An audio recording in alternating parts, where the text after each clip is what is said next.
This is an emergency action notification. Important details will follow. This message is transmitted at the request of the United States government and the North American Aerospace Defense Command. At 4:32 p.m. Mountain Daylight Time, 10 nuclear missiles have been detected. These missiles have been launched by Russia. These missiles are assumed to contain nuclear warheads. Missile trajectories include Los Angeles, California, San Francisco, California, San Diego, California, Orlando, Florida, Chicago, Illinois, Detroit, Michigan, Columbus, Ohio, Cincinnati, Ohio, Cleveland, Ohio, and Indianapolis, Indiana. These missiles are expected to impact within 10 to 15 minutes. If you are within a 300-mile radius of these cities, seek a fallout shelter immediately. Make sure to have a supply of food and water that will last you for up to 14 days.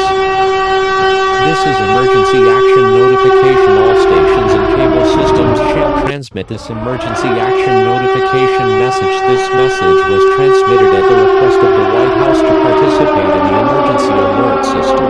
During this emergency, most stations will remain on the air to provide news and information to the public in assigned areas. This is WCKY serving the Cincinnati area. If not in this local area, tune to a station providing news for your local area. You are listening to the emergency alert system serving the Cincinnati area. Please don't use the telephone. The telephone lines should be kept open for emergency use. The emergency alert system has been activated to keep you informed.